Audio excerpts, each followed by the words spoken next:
committee. We'll get started.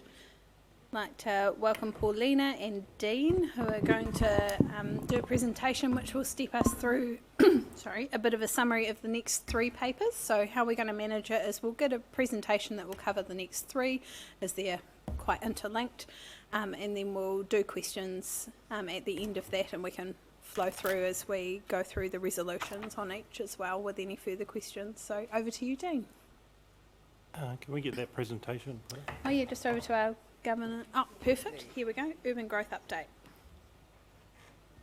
Yeah, thanks, Chair. So I've been asked to do a presentation to tie the next three agenda items together because they all relate to urban growth.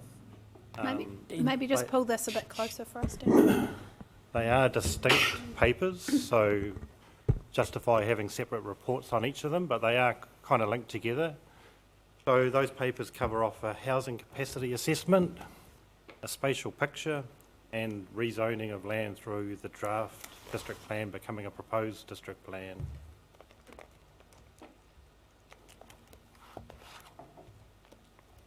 So urban growth, Council's driver behind it is ultimately the Resource Management Act or any other act that's going to replace it, but there is a national policy statement for urban development, which is a very directive policy statement, and it directs all councils to provide for urban growth.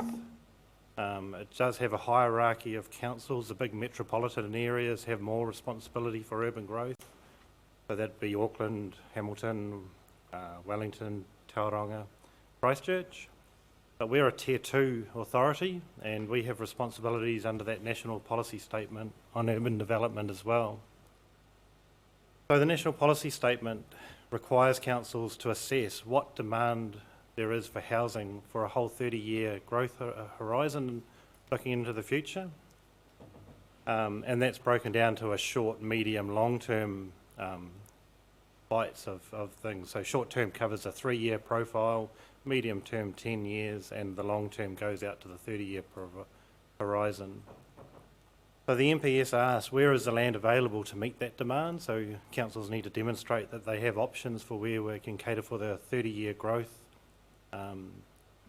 projections, and also what infrastructure is required to service the land. So what infrastructure is required to be provided that would enable housing to be built. So council's role in that is a bulk infrastructure provider, the network type solutions, and council needs to demonstrate that it will provide that bulk infrastructure. So zoned and serviced is a requirement for the short term. LTP funding, committed funding in the LTP for the next medium term tranche, and then in the infrastructure strategy which goes out with each LTP, it has to be demonstrated where that 10 to 30 year horizon of growth is and what sort of infrastructure is necessary to support it. The MPS, everybody's probably aware of this, it's been quite topical recently, must enable greater height and density of intensification. So the idea being that 3 stories as a minimum for medium density residential areas, and then 6 stories for high density residential areas. There's also ongoing monitoring, reporting to ensure the targets are met. So there's no taking the eye off the ball on this occasion. Those reportings are being looked at by government and also their agencies, social housing providers, everybody in the development sector will be looking at that. So what's Napier's response to urban growth in terms of the MPS requirements? We've got these 3 agenda items, so they are linked, but they are distinct in their own right. The first one's the housing capacity assessment, and that's really diving into the data, the evidence of what the supply and demand for housing is. The spatial picture, that's council's response to saying, well, we now know what our demand is. Where are we going to develop, grow, so that we provide the supply to meet that demand?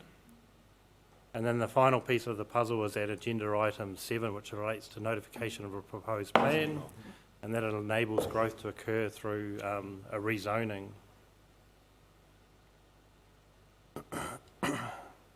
So just quickly in terms of each of those reports, the housing capacity assessment estimates both demand for and the supply of housing. what the report has found is Napier has the capacity to meet demand for the next 30 years. But there is the inputs that go into that was a reliance on the HPUD's growth areas. And I think we've heard, or the councillors have heard today from the Regional Council, a little bit of concern about HPUDs. But HPUDs is actually a regional growth strategy. It's not just Napier's growth strategy. This is a growth strategy that has been adopted and is still in force for Napier, Hastings and Hawke's Bay Regional Councils. They are the three partner councils that have this urban growth strategy. There's also an assumption that we have and can provide the infrastructure to support the houses. So that comes with an expectation that that infrastructure will be provided to support the houses. That housing capacity. Chair, can I just ask a question? Yes. Sorry, Dean, on the previous slide you talked about reporting, continuous reporting or something? Yep. What's the frequency of that reporting, and is it onerous or...? It's quarterly. We have to do a quarterly reporting. We have to do annual reporting. And then we have to do 3-year reviews. So it's an ongoing, you need to think of urban growth as a process. The MPS prescribes the process which we have to follow. So it's ongoing. So every quarter we sort of do a sort of a snapshot, and every year, once a year annually, we need to publicly report those outcomes. And that's the report we would see? Yep. So we, as HPUDs has its own dedicated website, so Napier, Hastings Regional Council as well, provides that quarterly reporting available on it. So there's visibility over what our supply and demand sort of projections are. And then also this 3-year reviews, and then every 6 years a complete review and a new future development strategy. Quite a lot of work.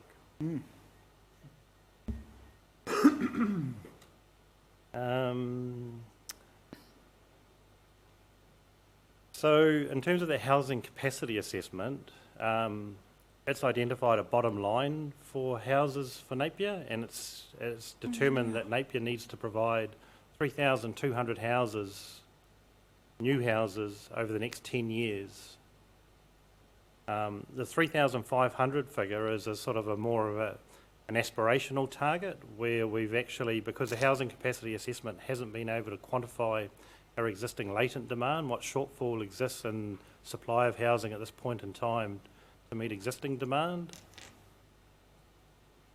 So the 3,500 is an attempt to sort of jump beyond the minimum level to try and sort of actually solve some of that housing crisis, which is sort of demonstrated by homelessness and transitional housing. So there's a lot of, all councils have to work towards these sort of goals, but the bottom line is Napier needs as a minimum to provide that 3,200 in terms of its housing capacity assessment. And it has identified, without surprise, that there's a lot more demand for affordable housing than the market currently delivers.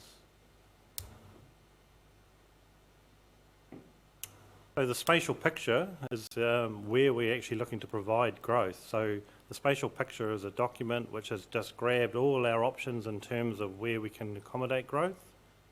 So it's picked up the HPUDs areas to the south of the city, Riverbend Loop, Piramai, South Piramai areas. It's also identified the work that we've previously done in terms of looking at high-level structure plans for putting growth in the Western Hills. And it's also come up with some other options in terms of a Bay View. There's been a few people interested in, and for a variety of reasons, are looking at the options of developing Bay View. And then that picture that you're looking at sort of has an indicative idea that there is a potential growth across our boundary and into the sort of the western, beyond the Western Hills, into that sort of Poketapu area. So residential's the big gig in town. That's what the government wants to see action on by all councils. They want to see houses built so that the deficit's overcome and that there's enough supply of housing and its associated infrastructure to support people. And intensification's one of those key planks of it. So we heard from the regional councillors today that there's a whole range of reasons why intensification's good. Reducing reliance on private vehicles, one of the big ones in terms of trying to sort of meet future climate change targets. So there's a need to have greater height and density, close to services, which is commercial shops, supermarkets, parks and reserves, access to doctors and whatever other daily services would be beneficial, and accessible to the public transport. So you can see that the intensification really follows the key node working away between Taradale and Napier City, along Kennedy Road, and all the commercial centres along there. So the MPS basically says that those are the areas that council must have some degree of intensification in. So council has the flexibility to decide which ones where, and just sort of trying to sort of determine how it can best manage that.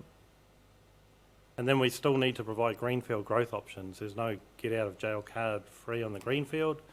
So at the moment, HPUDs is your and the other councils' adopted growth strategies. And if we move away from the HPUDs pattern of growth, we need to offset whatever we lose from not developing HPUDs areas in new areas. So the growth in the hills is an option, but at this point in time, our high-level structure planning's demonstrated the fact that it's relatively expensive, probably market unfeasible or unfeasible at this point in time, and relatively low yield. So it's an option, but it just needs further work and would require commitment to do. And then there's this option of if we're going to have to look at Bayview, and that's for a variety of reasons, and the fact that there's existing settlements there, it's unserviced, there's a lot of developer interest in and around that area. It has some sort of degree of resilience in being close to a sort of a vertical escape routes up the hills. So there are some benefits in it. Could I just ask a question, please?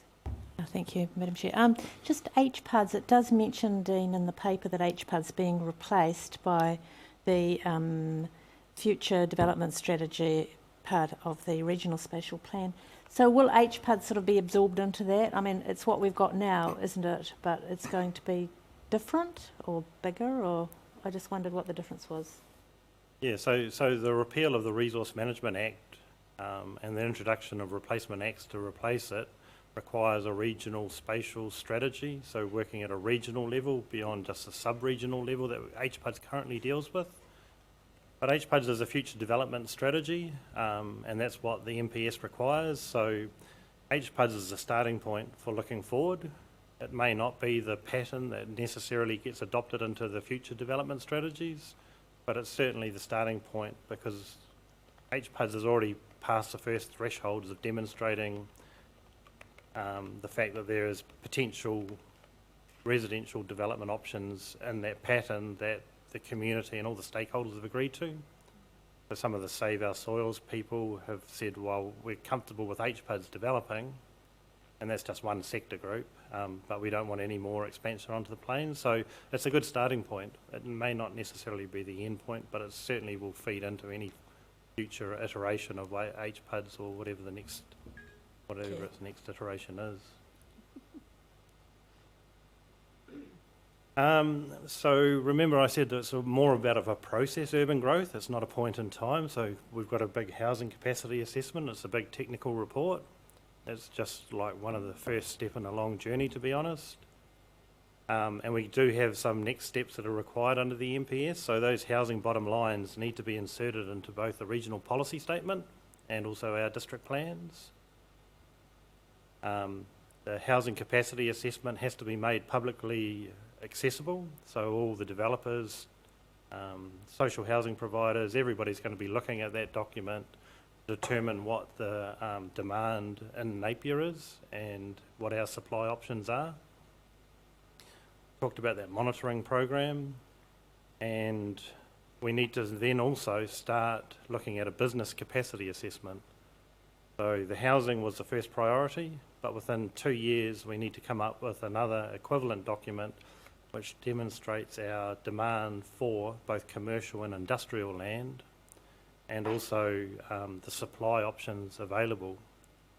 So we've done a regional industrial land strategy as part of our district plan review, and that's where we work with Hastings, because Napier doesn't really have the land that's suitable to support a lot of the new major scale industrial activities. But there does have to be, once again, this whole 30-year growth horizon projection of showing some form of solutions for where the supply will meet demand for both commercial and industrial.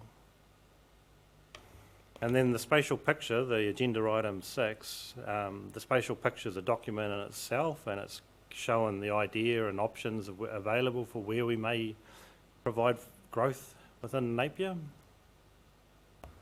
But once again, it's just another step in the process, and we need to move on to the next stages of it, so the next steps, which is we need to undertake high-level structure plans for all our intensification areas and also greenfield areas, so that then we can do a comparative assessment as to where our best options for growth lie. So there may be some infrastructural reasons or some other reason why growth in a particular location is not ideal. So then we need to transfer that and make sure that we have options available that will meet that demand. Multi-criteria analysis, so that we can all compare in a like-for-like manner all our growth options. The multi-criteria analysis allows us to set strategic objectives or outcomes that we want to see in terms of our housing. So some of the issues may be like resilience or avoidance or mitigation of hazards, but equally maybe a reduction on private vehicle use. So it allows those comparative assessments to be made so that you get as close to a like-for-like assessment as to where your best growth options are to meet all those objectives and are actually affordable and feasible. So then the council would need to confirm those preferred growth options for the short to medium term. It doesn't need to lock in the long term at this point in time, but it does need to lock in the short and medium term. And based on that, we'll need to develop detailed structure plans, exactly what infrastructure is required, the cost of the infrastructure, how we're going to pay for it, who's going to pay for it, and how those costs will be apportioned off all the beneficiaries. And then the long-term growth areas we can move and deal with as part of this regional spatial plan.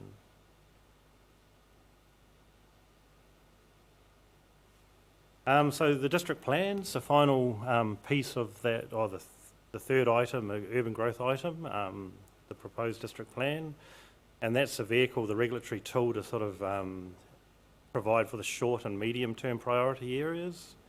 The short-term growth options will be provided in the operative plan. That does have zoning, it does have growth options available to it. But in the medium term, that's where the proposed plan kicks in, so that's for the next 10 years. We need to do potentially some rezone or some structure planning analysis to identify where we can have intensification, the medium and the high density growth options.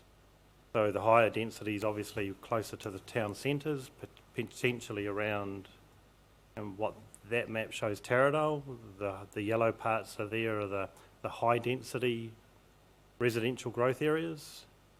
The red line shows where the spatial picture has identified their preferred intensification for medium density housing, and then it's just been overlaid in terms of the purple layer, and that's where Kaianga Ora have come up with an alternative way of just trying to determine where the medium density housing options should go. So I guess what this shows you is there is a little bit of flexibility in terms of exactly where these boundaries may be drawn. So we need detailed structure plans, financial contributions and apportionment across the beneficiaries to how that's going to be paid for. And we do need to build 3,500 new dwellings within the next 10 years. So that you might have seen that picture in the paper that's from Christchurch. It's a mock-up in terms of what the government has made the Tier 1, the major metropolitan areas, provide higher density housing. It's probably not representative of how the houses would be built. More of a kind of a prison look, really, but it is. It does represent what the bulk and location requirements enable. UK. And then, obviously, the challenge for any intensification is to try and balance what the bulk and location allows with actually some decent outcomes, privacy, health and safety, amenity, for people to live in a reasonable area. So before I just take any questions, I'll just let you know that that housing capacity assessment has been and is being presented to all three partner councils. Hastings District Council's already had it presented to them and they've received it. And they've acknowledged their housing bottom lines and have also put in a standard for them of 6,500 new dwellings that they want to achieve in the next 10 years. So they've trying to catch up on this latent demand, solve the homelessness problem and the transitional housing issues. And the Regional Council will have it presented to them next week or the week after, as far as I'm aware. Okay, thank you, Dane. I'll just ask if, Richard, did you have any comment? I just wanted to make sure that council's aware of, I guess, the how these things are joined, and basically the housing assessment tells us what we need to do. The spatial picture is our work with our community to identify our best guess at how we can accommodate higher density areas and new great greenfield areas, and that also has to have that extra layer of now looking at whether those areas are feasible, which is a big piece of work. Once we understand that, and that will narrow down the current options, those things will find their way into the district plan as the regulatory tool, and that will be new residential areas and greenfields area and higher density or areas where you can have taller buildings in the city. So that's how the whole thing comes together. Right, thank you. Madam Chair, I would like also to take a minute to respond to that submission of the Regional Council this morning, because the district plan is also the tool to address some of the issues that they raise. One of them being the climate change and resilience. The district plan has a new stormwater chapter that requires stormwater retention through tanks. So we are acknowledging that issue, and actually that will be your regulatory tool to contribute to the problem. I mean, to solving the problem, but not obviously solve the problem. The other issue that they mentioned was inner city living. That is one of the outcomes of our district plan. So we are addressing that. If we notify that a district plan in June 2022, we would be able to enable that inner city living as well. So it's very important. And the third comment that they made was about biodiversity. The district plan is your mechanism to protect your significant natural areas, which we do, and that has been discussed with you as well in the past. So it's really all come together into that regulatory document, and it's important to notify that the growth is the main component, but it has all these other really good outcomes as well that we're gonna implement in the city. Okay, thank you, team. I think the way we'll tackle the papers is we'll take them obviously one at a time, starting with item 5, the housing capacity assessment, and we'll just open up for questions on that. Councillor Taylor.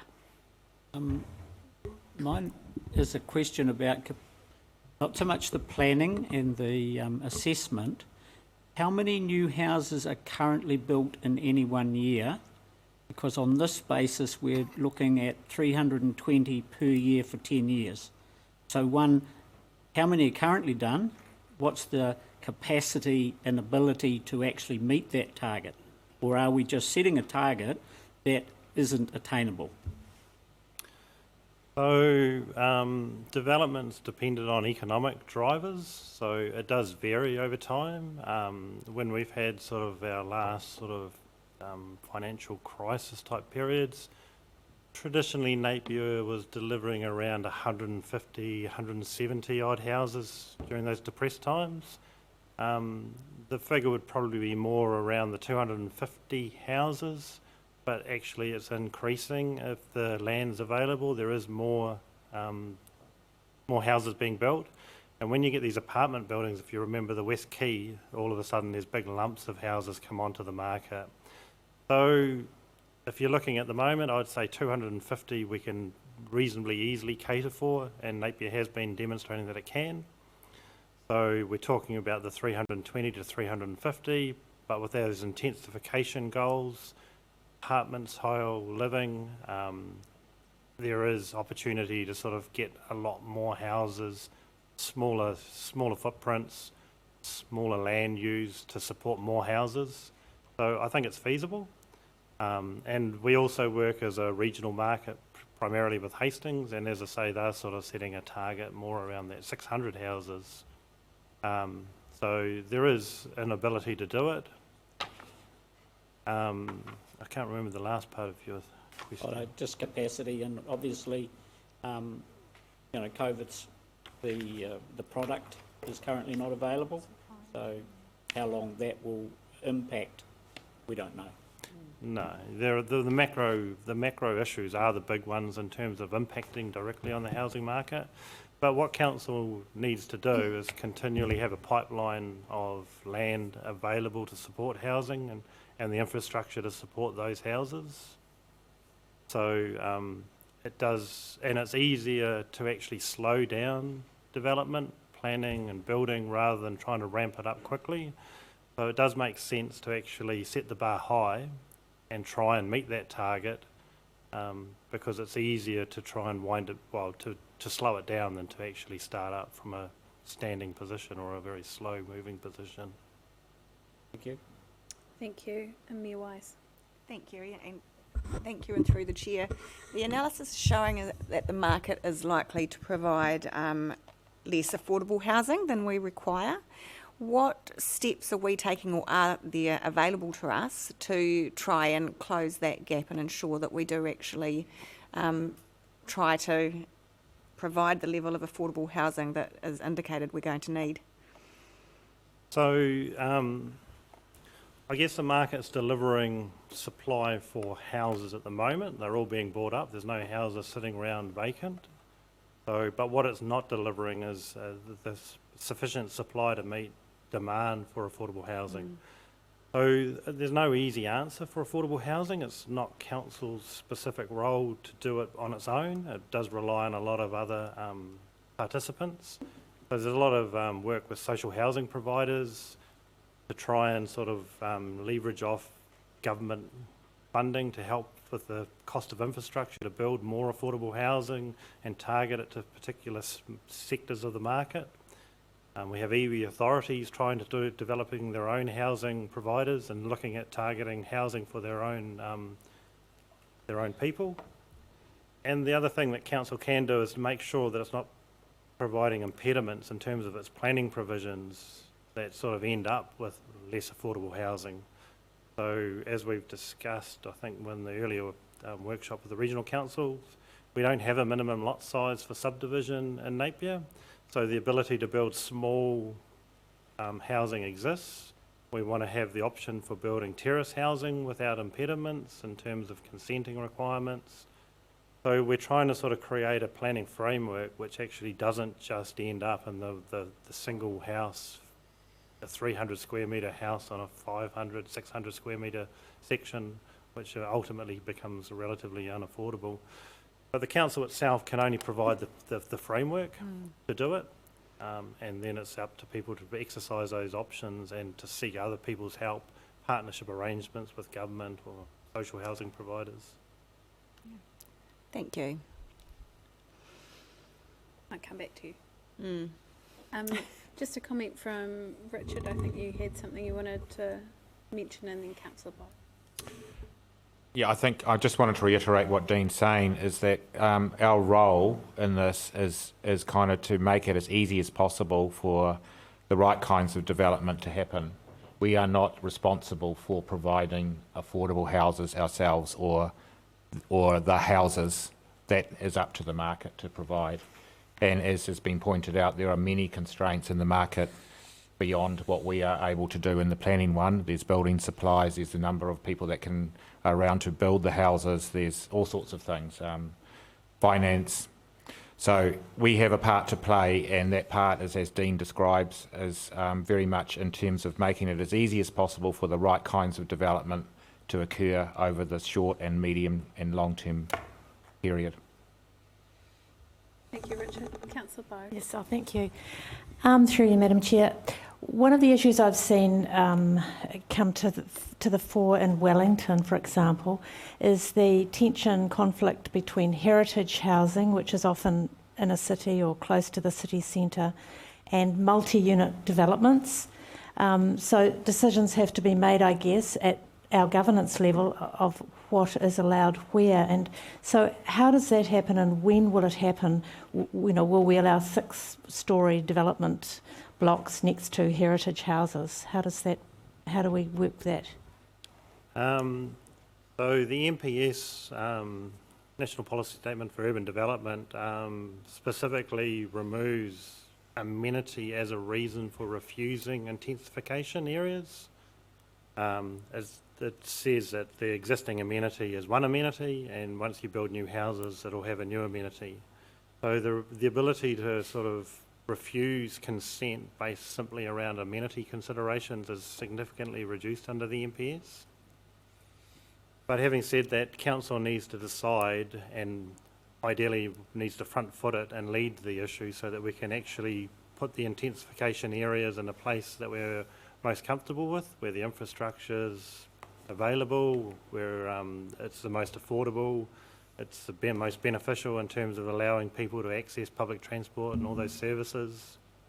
And then having some sort of planning framework which doesn't prevent development but sort of manages those amenity considerations. So the medium density residential developments are 3 stories high. It might be setbacks from the boundaries where you include it, depending on a whole raft of sort of options available. So the council will need to make a decision at a point in time, which areas are we going to put into the district plan to say here is our medium density housing.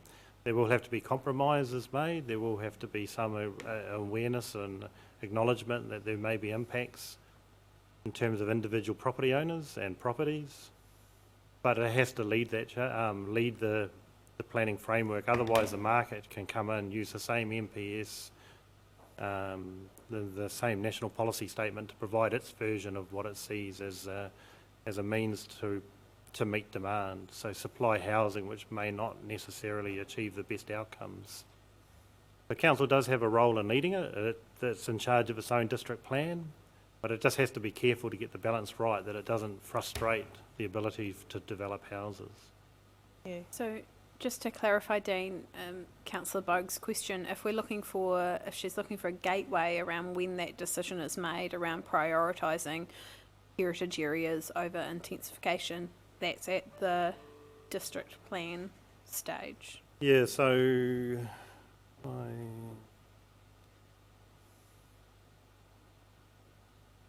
So if you look at the spatial picture component there, so that's a mechanism to develop, to determine where we're going to develop it. We need to do high-level structure plans. That'll be technical work that goes on behind the scenes, I guess. But once we have those high-level structure plans, they'll be coming forward to council and a multi-criteria analysis to try and weigh up the best options for where the intensification can happen. So if we're going to meet a district plan that's notified in the middle of next year, those sort of discussions and decisions would need to be made around sort of early March or something next year. So those decisions around where you're going to grow, where the impacts will be felt, how we're going to manage them, they will sort of start filtering through at those multi-criteria analysis, and certainly the decision to confirm your growth options, that is a council decision, and that's where you're going to decide where these medium density areas are going to be. Thank you.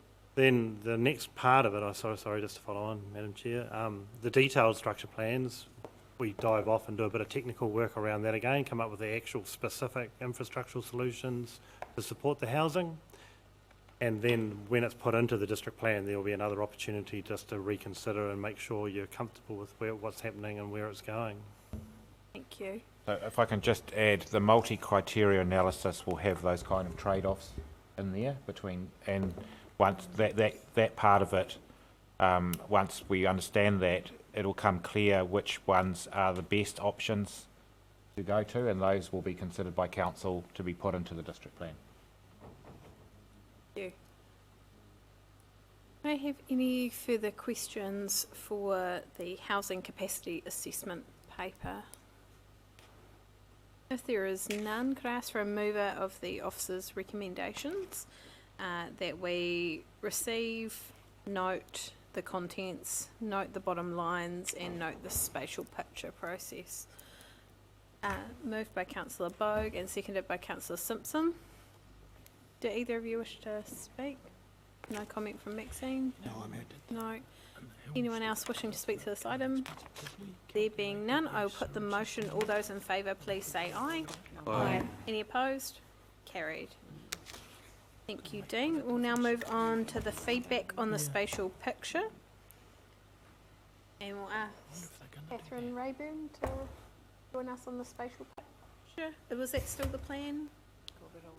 Yep. Okay.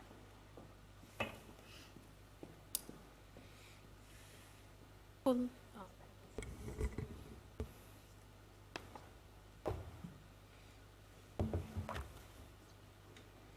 all right, so we've had a presentation that draws in the spatial picture, and we have Catherine here who has kindly taken us through a workshop recently on this issue as well.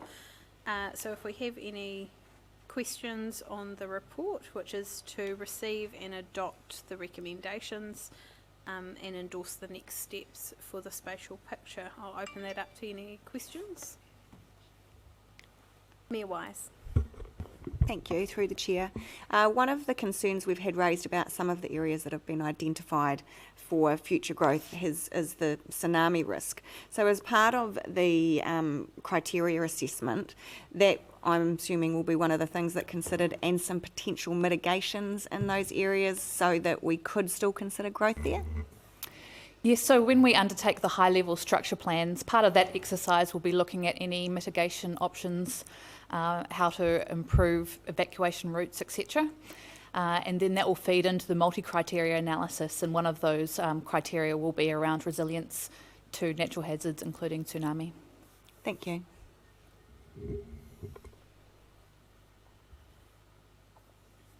Similarly, Catherine, one of the other concerns raised around future growth areas was their perpetuance for flooding.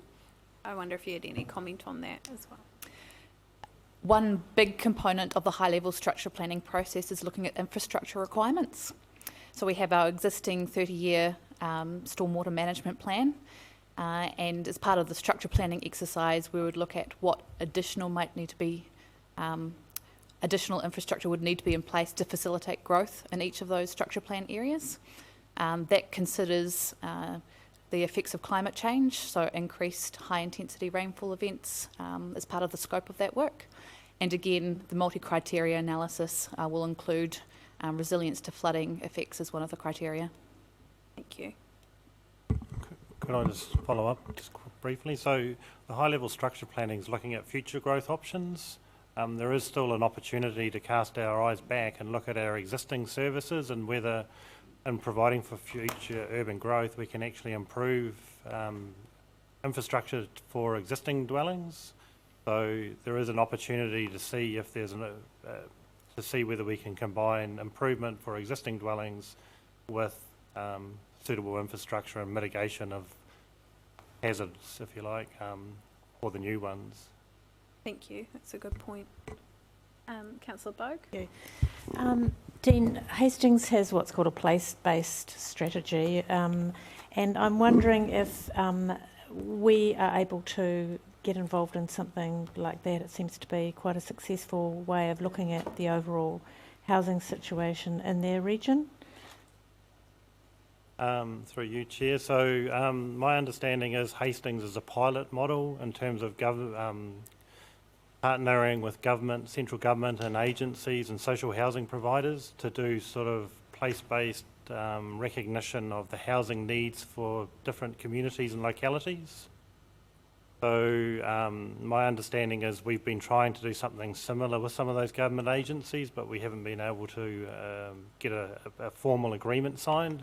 But it's certainly the basis for our discussions with all housing options, is to try and make sure that where housing goes somewhere and we have an influence over it through a consenting process, that we actually try and achieve good outcomes, good amenity outcomes.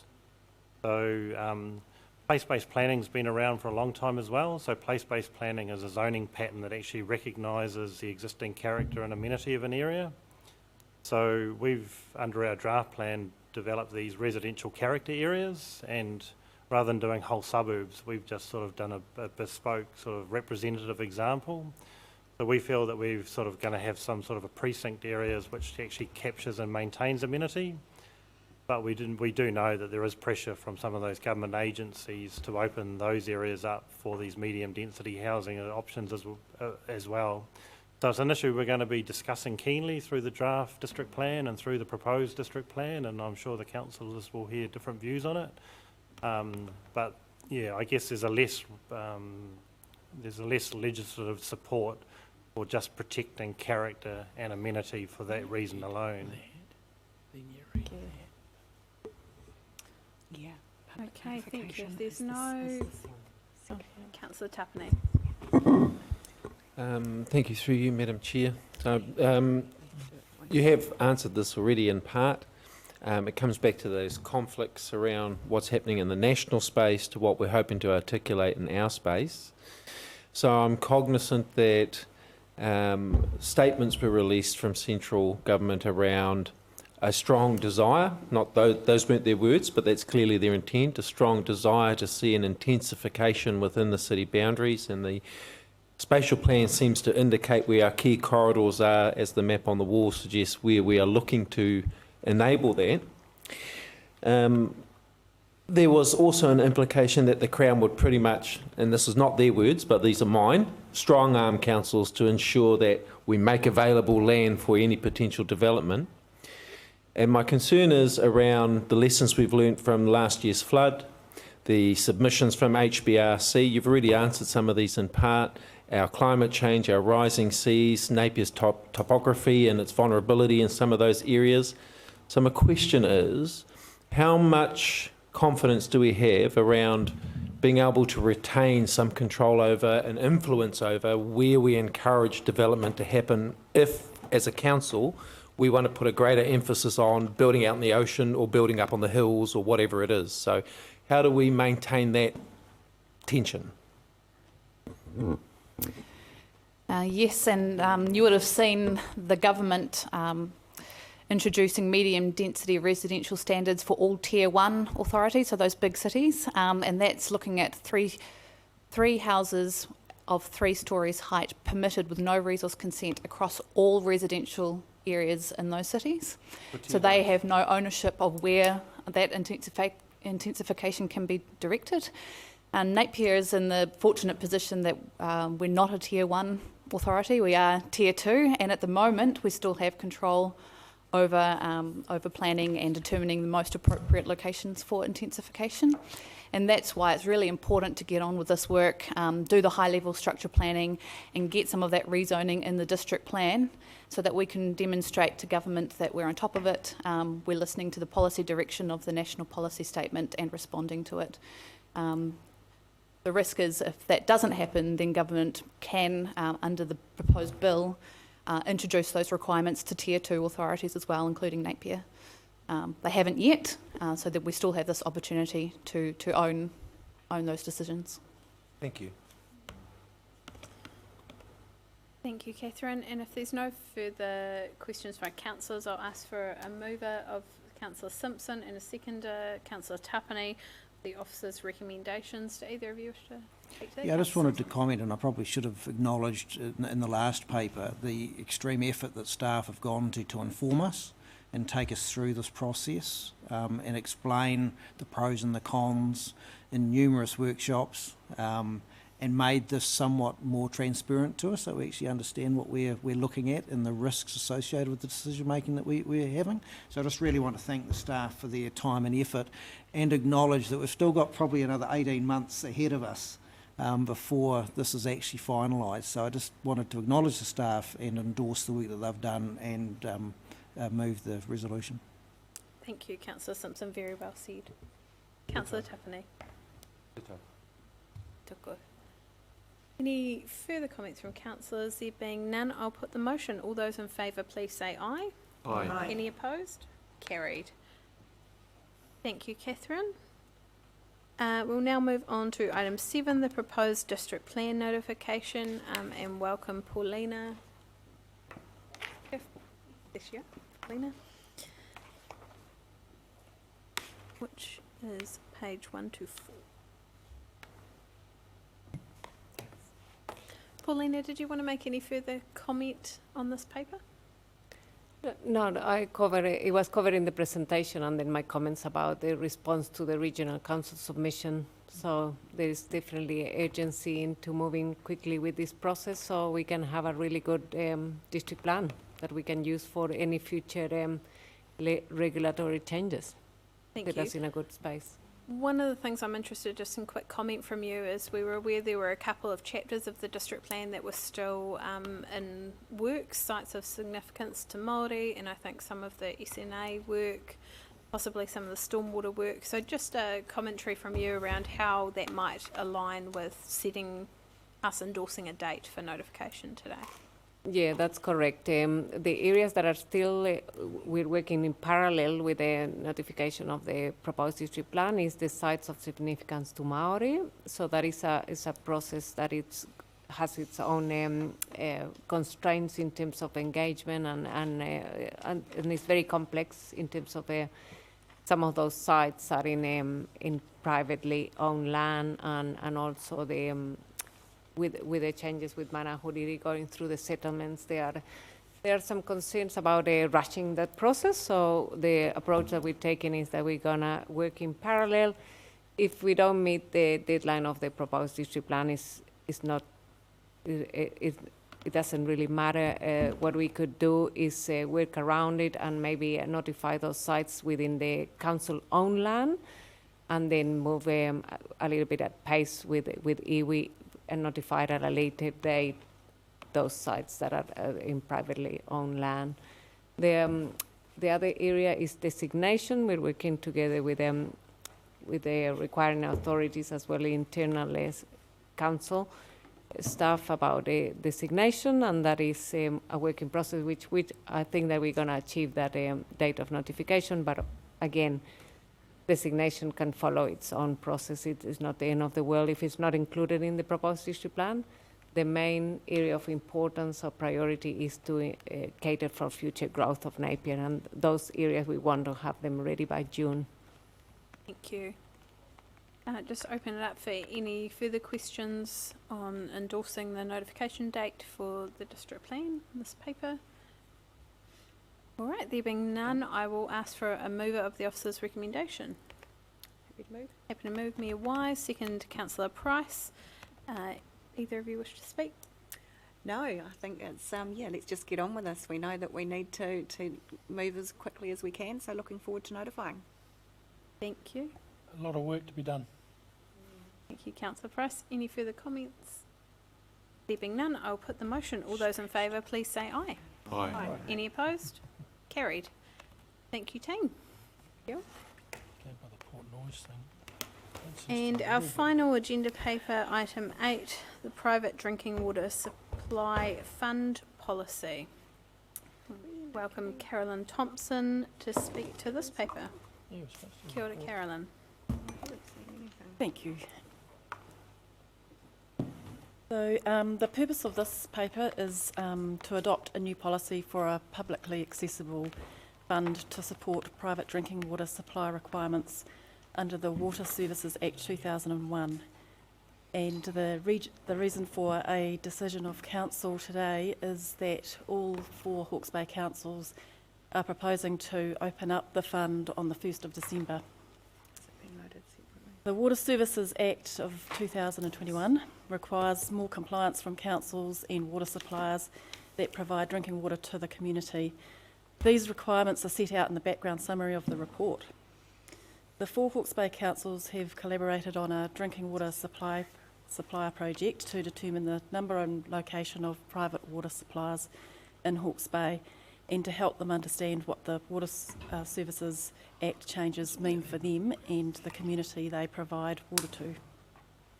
The report seeks approval from Council to establish a private drinking water supply fund of $150,000 from Council's COVID 3 Water Stimulus funding package. And the attached policy sets out the process for assessing the grant applications, including eligibility criteria and evaluation methodology. Tony Goodlass, our regional program director for the Hawke's Bay Councils, will be presenting an overview of the private water supply assessment pilot to Council via a workshop on the 16th of November. And she's also here to help answer any questions that you might have. Thank you, Carolyn. I'm just conscious this was circulated today, wasn't it, in hard copy? Sorry, via email. And everyone has a hard copy of it, not in their agendas. I'm just conscious a couple of councillors may not have had an opportunity to look at it. We might just have a couple of minutes. If governance, could we make sure everyone's got a copy? It's on the hub. It is on the hub. It's on the hub. It's separate on the... Separate. Yeah, separate. Sorry. Yeah. Okay. Separate on the hub for those who haven't got it up yet, and circulated via an email link last week. Is everyone happy to see? Has everyone had an opportunity to have a look at the paper? Yeah, I've got general nods. Okay, thank you, Carolyn.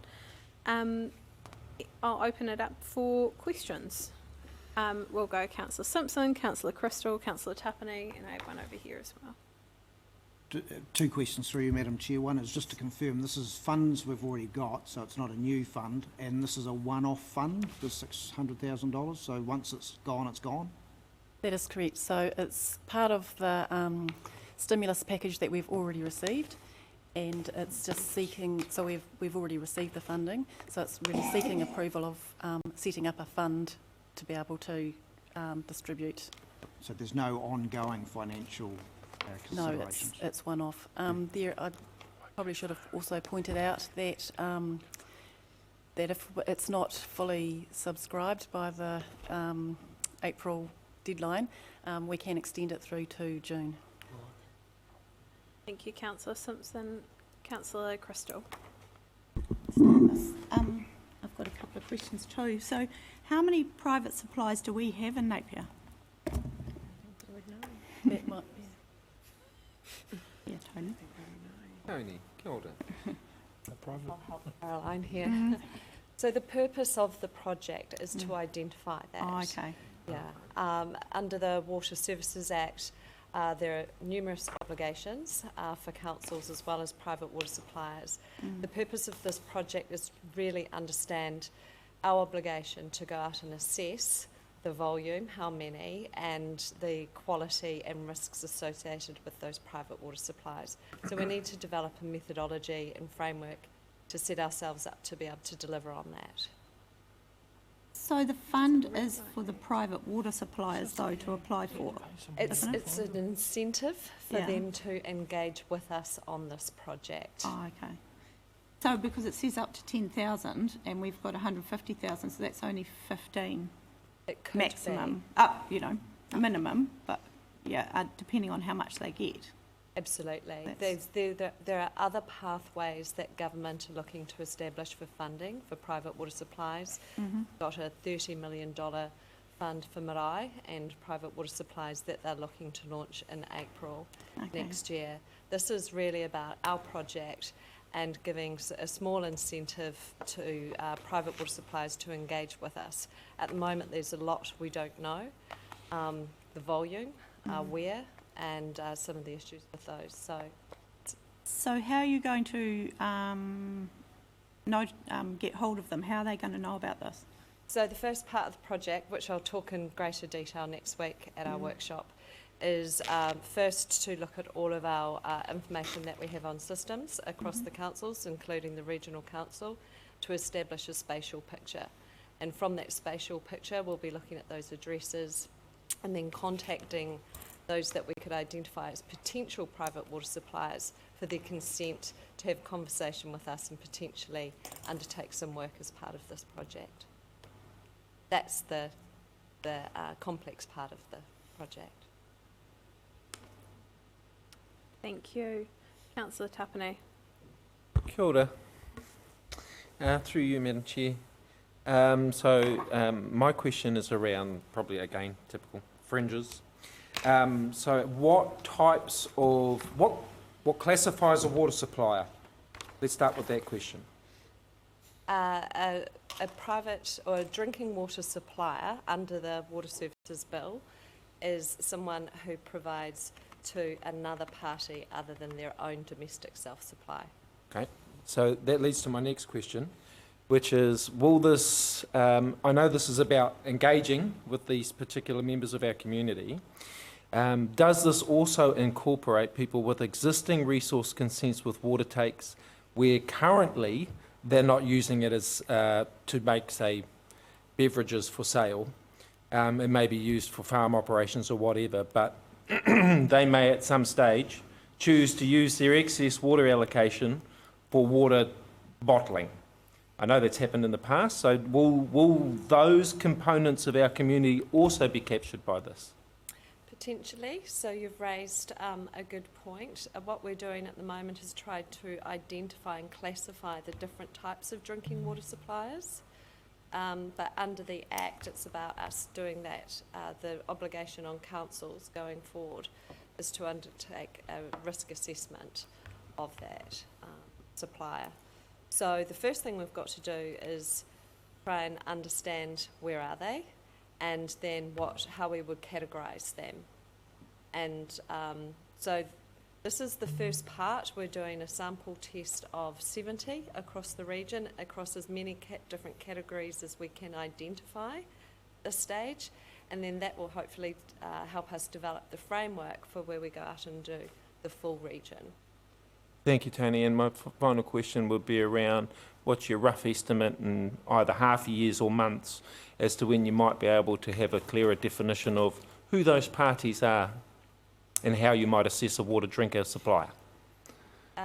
This project itself is due for completion in March, but the fund could run through till June when the stimulus money funding stops.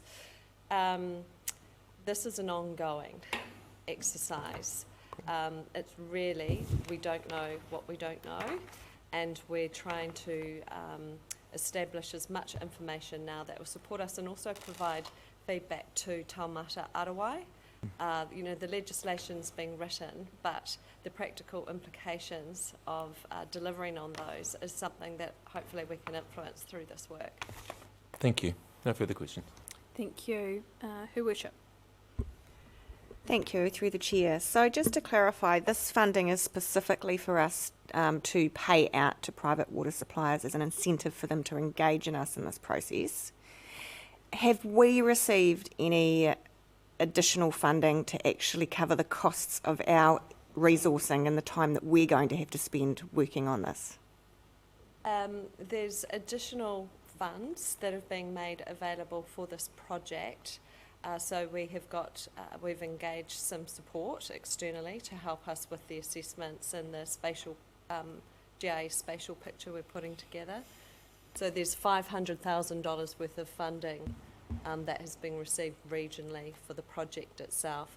Internal funding, no. And this is one of the things that really keen to quantify as part of this project is what are the capacity and resources we're going to need to be able to meet these obligations under the Act going forward. They're quite extensive. Yeah, exactly. So, and I guess that's what I was trying to tease out. So this is another additional burden on us internally for resourcing with regards to the overarching Three Waters reform, of which we're not receiving any support or external financial funding for. Absolutely. Thank you. Thank you.